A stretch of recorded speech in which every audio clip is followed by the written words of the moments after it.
Hello everyone, welcome back to the channel. आज हम अपने वीडियो में लेकर के आए हैं विद आर्टिकल 152। ये प्रोविजंस को हम डील करने वाले हैं। तो पहला जो हमारा प्रोविजन है आर्टिकल 152, इसमें हम देखते हैं जो स्टेट टर्म है उससे रिलेटेड है। अब बात की जाती है व्हाट डज इट मीन। तो ये जो आर्टिकल है ये एक्सप्लेन करता है, ये स्टेट के टर्म को एक्सप्लेन करता है। इसमें कहा जा रहा है कि जो पार्ट 6 है जिसमें हम स्टेट एग्जीक्यूटिव के बारे में बात कर रहे हैं, उस पार्ट 6 के लिए इसका क्या मतलब होगा, it is only for the part जो कि पार्ट 6 है, ठीक है, नॉट फॉर एंटायर कॉन्स्टिट्यूशन। पूरे कॉन्स्टिट्यूशन के लिए इसका मतलब ये नहीं होगा। और यहाँ पर इसको काफी फ्लेक्सिबल मीनिंग दिया हुआ है, ठीक है। अब इसका क्या मतलब है, unless the context otherwise require, जब तक अलग से ना बताया जाए। इसका मतलब ये है कि स्टेट का जो मीनिंग है वो काफी फ्लेक्सिबल है, फिक्स नहीं है, ये डिपेंड करता है सिचुएशन के ऊपर। और एक्सप्रेसली बताया गया है कि जो state of Jammu and Kashmir है इसको एक्सक्लूड किया गया है इसमें। लेकिन पहले क्या है, पहले था हमारे पास आर्टिकल 370। तो 370 की वजह से एक स्पेशल स्टेटस मिला हुआ था, जिसकी वजह से जो हमारा जम्मू एंड कश्मीर था उसको स्पेशल स्टेटस मिला हुआ था, इसको एक्सक्लूड किया हुआ था। लेकिन प्रेजेंट सिचुएशन क्या है, प्रेजेंट सिचुएशन में Jammu and Kashmir reorganisation act के बाद जम्मू एंड कश्मीर अब एक यूनियन टेरिटरी बन चुका है। तो अब इस पर्टिकुलर प्रोविजन का कोई मतलब नहीं रह गया है। ये जो एक्सक्लूजन है ये अभी भी लिखा हुआ है, बट इसका कोई भी प्रैक्टिकल इंपॉर्टेंस नहीं है आज की डेट में। सो हम यहाँ पे एग्जाम्पल के लिए समझ सकते हैं कि इस कॉन्स्टिट्यूशन के कुछ पार्ट्स में जो स्टेट्स है उसमें इंक्लूड है यूनियन टेरिटरी, बट यहाँ पर कहा गया है जो भी मीनिंग है वो कॉन्टेक्स्ट पर डिपेंड होगा, ठीक है, फॉर पार्ट 6। अब बात की जाती है कि स्टेट जो बताया गया है शेड्यूल्स में वो वहां पर स्टेट्स हैं। इसके बाद है नेक्स्ट आर्टिकल, आर्टिकल 153, जिसमें हम बात करते हैं गवर्नर ऑफ स्टेट के बारे में, ठीक है। सो ये जो आर्टिकल है प्रोवाइड करता है कि हर एक स्टेट के लिए एक गवर्नर होगा। इसमें शेल का यूज हुआ है, that means this is mandatory. और गवर्नर गवर्नर हमेशा किसी भी स्टेट में एक कॉन्स्टिट्यूशनल हेड होते हैं। कॉन्स्टिट्यूशनल हेड होने का मतलब क्या है, मतलब कॉन्स्टिट्यूशन में एक पोस्ट दी हुई है और जितनी भी एग्जीक्यूटिव पावर हैं उन्हीं में बेस्ड हो, और फॉर्मल एग्जीक्यूटिव अथॉरिटी की तरह वो वर्क करने वाले हैं। वहीं पर जो उनके फंक्शंस होंगे वो अकॉर्डिंग टू कॉन्स्टिट्यूशन रहेंगे। और एक व्यक्ति मल्टीपल स्टेट्स के लिए गवर्नर अपॉइंट किया जा सकता है। अब बात की जाती है कि ये मल्टीपल स्टेट्स के लिए क्यों कहा जा रहा है, क्योंकि देखो जो ये फ्लेक्सिबिलिटी है ये एडमिनिस्ट्रेशन में हेल्प करती है। लेकिन इसका मतलब ये नहीं है कि एक व्यक्ति दो से ज्यादा के लिए, सॉरी एक से ज्यादा के लिए वो गवर्नर नहीं हो सकता। एक व्यक्ति एक या दो से ज्यादा स्टेट्स के लिए भी गवर्नर हो सकता है। जहां पर हमें बेटर कोऑर्डिनेशन की जरूरत है, इफेक्टिव गवर्नेंस की जरूरत है, तो हम एक ही व्यक्ति को गवर्नर दोनों के लिए चूज कर सकते हैं। एग्जाम्पल के लिए हम देख लेते हैं कि एक पर्सन एक्स है जिसको अपॉइंट किया गया है as a governor for state A and state B. तो ये कंप्लीटली वैलिड है कॉन्स्टिट्यूशन के अंडर में। ये नहीं कहा जा सकता कि एक व्यक्ति को केवल एक ही स्टेट के लिए अपॉइंट किया जाएगा, उसको दो स्टेट के लिए भी अपॉइंट किया जा सकता है।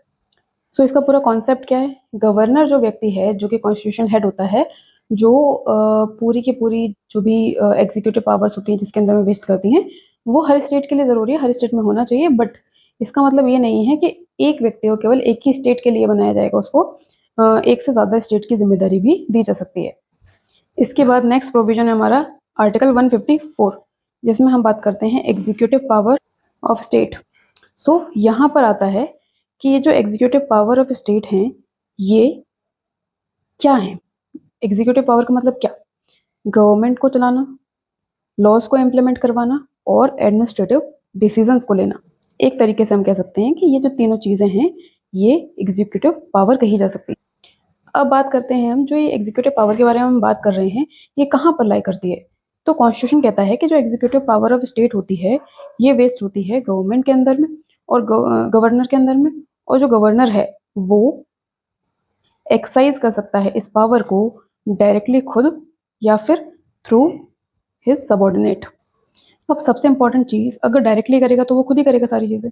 अब बात होती है सबॉर्डिनेट्स की। सबॉर्डिनेट्स कौन कौन है, सो जो भी ऑफिसर्स हैं जो उसके अंडर में हैं, मिनिस्टर्स हो सकते हैं, गवर्नमेंट ऑफिशियल्स हो सकते हैं, सारे के सारे उसके सबॉर्डिनेट हैं, ठीक है। अब रियल में वर्किंग कैसे चलती है, ठीक है। तो यहाँ पर क्या होता है कि गवर्नर जो होता है वो इंडिपेंडेंटली तो काम करता नहीं है कि वो खुद ही डिसीजन लेकर खुद ही सारी चीजें करेगा। वो वर्क करता है हमेशा एड एंड एडवाइस पर काउंसिल ऑफ मिनिस्टर के। सो जैसा हम प्रेसिडेंट के मामले में कहते हैं वैसा ही सेम गवर्नर के मामले में भी गवर्नर एक नॉमिनल हेड होता है, लेकिन जो डिसीजंस होते हैं, सारी चीज़ें होती हैं, वो चीफ मिनिस्टर के थ्रू आती हैं, जो रियल एग्जीक्यूटिव होता है। इसका एग्जाम्पल के थ्रू हम देखते हैं। देखो, गवर्नमेंट ने कोई ऑर्डर इशू किया है, ठीक है, वो ऑर्डर इशू करती है in the name of governor, और जो डिसीजन लिया जाता है वो काउंसिल ऑफ मिनिस्टर के द्वारा लिया जाता है। इस प्रकार से यहाँ पे जो सिस्टम है ये काम करता है।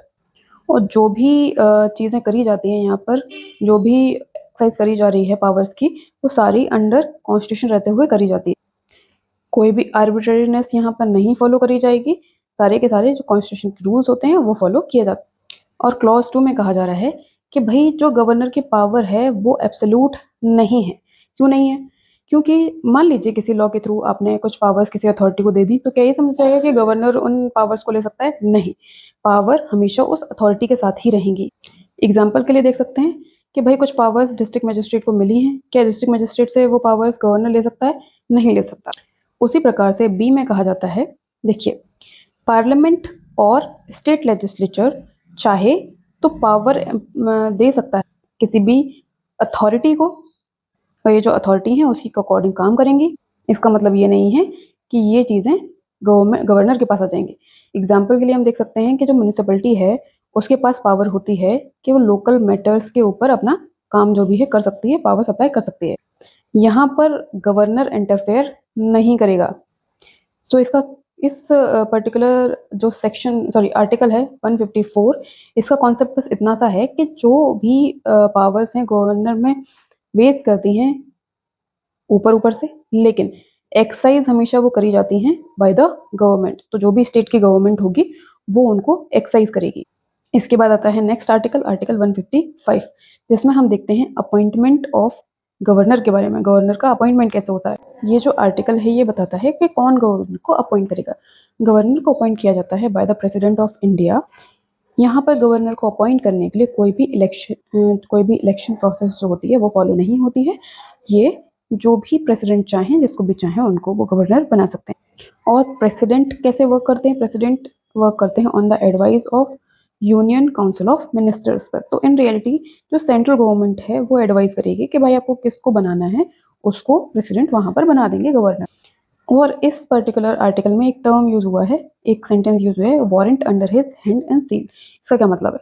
देखिए, इसमें कहा जाता है कि जो भी अपॉइंटमेंट हो रही है वो एक फॉर्मल रिटन डॉक्यूमेंट के थ्रू होगी, जिसको साइन किया जाएगा और सील किया जाएगा बाय द प्रेसिडेंट। ठीक है, सो जो भी अपॉइंटमेंट होनी है वो अंडर प्रेसिडेंट होगी, उसके द्वारा साइन किए जाएंगे, उसके द्वारा सील किया जाएगा।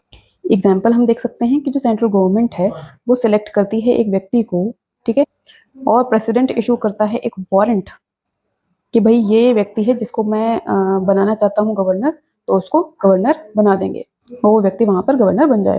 इसके बाद बात होती है आर्टिकल 156 की, जिसमें हम देखते हैं term of office of governor के बारे में। तो देखिए ये क्या है, जो भी गवर्नर काम करेगा, ठीक है, अब वो जो अपना काम करेगा वो कितने सालों तक कर सकता है, उसका ऑफिस की टर्म क्या रहेगी, तो यहाँ पर ड्यूरेशन बताई जाती है। तो इसमें कहा जा रहा है जब भी गवर्नर को अपॉइंट किया जाएगा under the pleasure of president, तो वो होल्ड कर सकेगा उस ड्यूरेशन के लिए जो भी प्रेसिडेंट का प्लेजर हो, जब तक कि प्रेसिडेंट वहां पर चाहे।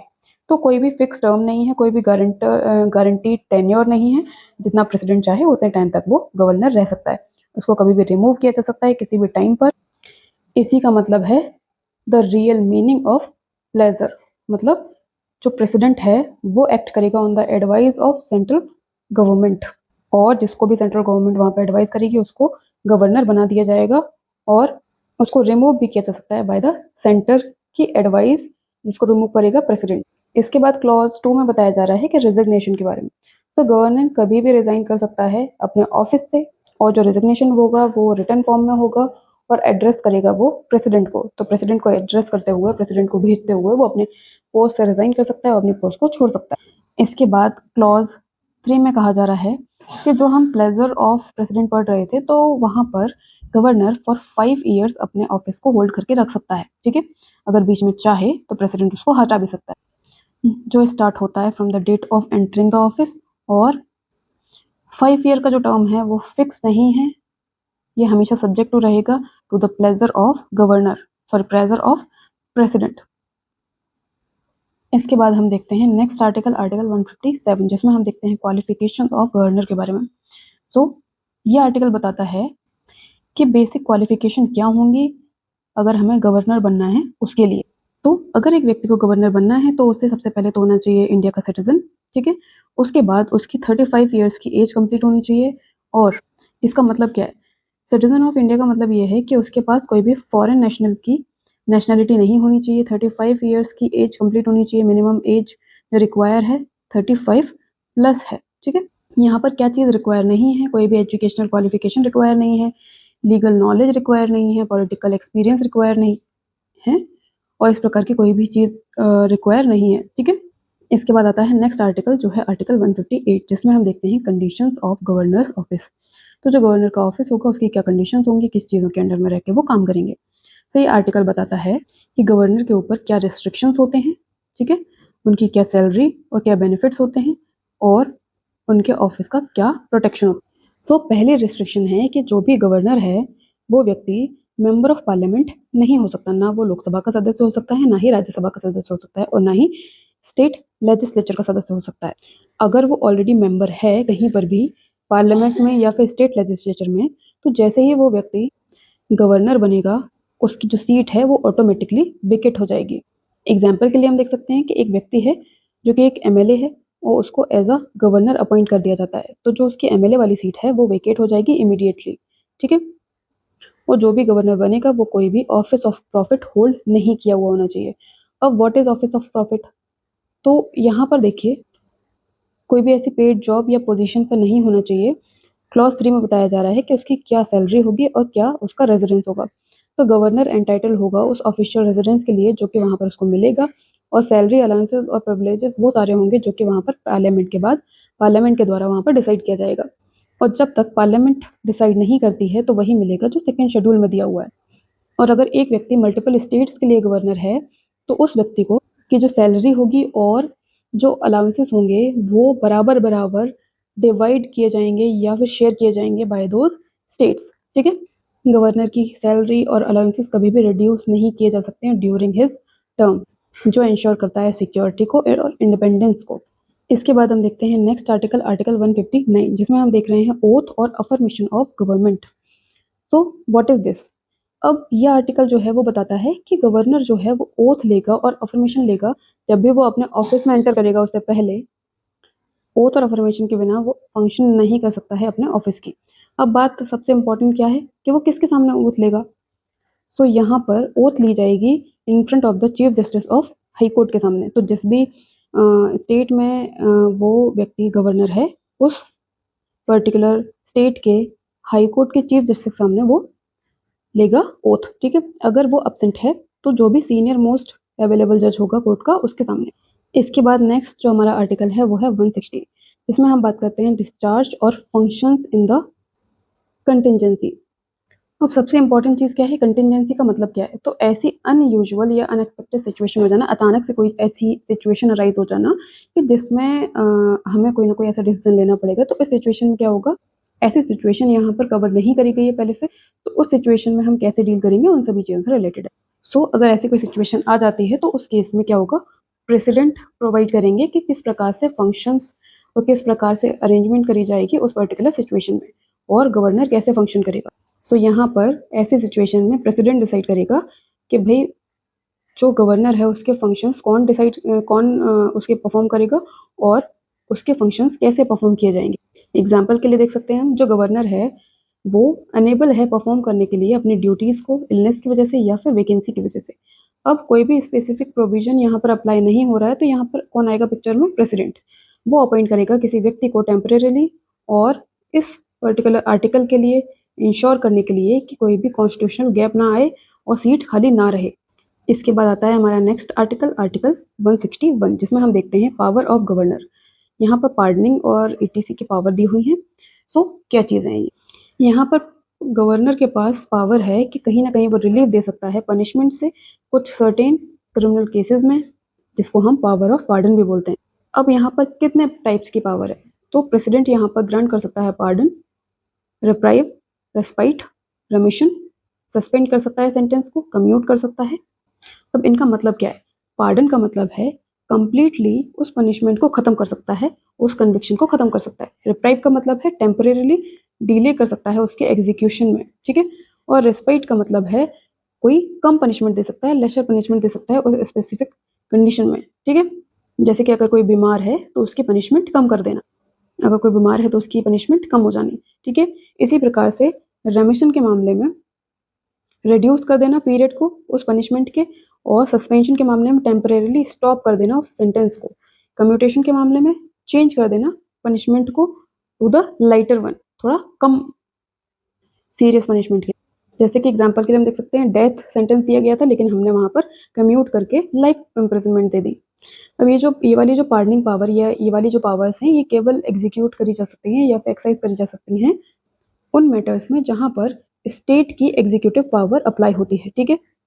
अगर जो भी ऑफेंस है वो स्टेट लॉज के अंदर में आता है और गवर्नर को ऐसा लगता है कि वो अपनी पावर्स को वहां पर यूज कर सकता है, तो वहां पर वो उसमें अपनी पावर्स को अप्लाई करते हुए ऐसा कोई डिसीजन बना सकता है। लेकिन अगर वो यूनियन के मैटर से रिलेटेड है तो वहां पर ये अप्लाई नहीं होंगे। लेकिन इसकी एक लिमिटेशन है, वो क्या है कि ये जो गवर्नर की पावर है ये with in that jurisdiction he apply होगी, उसी स्टेट के लिए होगी।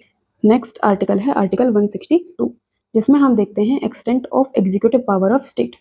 सो इसमें कहा जा रहा है जो स्टेट गवर्नमेंट की एग्जीक्यूटिव पावर होती है वो उन सभी मैटर्स पर अप्लाई होती हैं जो कि स्टेट लेजिस्लेचर के हैं और उनके द्वारा कोई लॉ बनाया गया है। तो अगर राज्य सभा के द्वारा, सॉरी, स्टेट लेजिस्लेचर के द्वारा मतलब विधानसभा के द्वारा कोई कानून बनाया जाता है तो उसके ऊपर ये अप्लाई होगा। इसका क्या मतलब, अगर स्टेट यहाँ पर कोई लॉ बना रही है किसी भी सब्जेक्ट पर तो ये इम्प्लीमेंट किए जा सकते हैं और वहां पर उसको एडमिनिस्टर करवाया जा सकता है। सो जो भी स्टेट लिस्ट में आने वाले कानून हैं उनके ऊपर ये अप्लाई हो सकता है। सो स्टेट की जो एग्जीक्यूटिव पावर है वो अगर कंकरेंट लिस्ट भी है तो वहां पर भी अप्लाई हो सकता है in the cases of state executive. तो जहां पर सेंटर और स्टेट दोनों लॉज बना सकते हैं तो स्टेट वहां पर एक्सरसाइज कर सकती है लेकिन वो फॉलो करेगी कॉन्स्टिट्यूशन को और सेंट्रल लॉज को।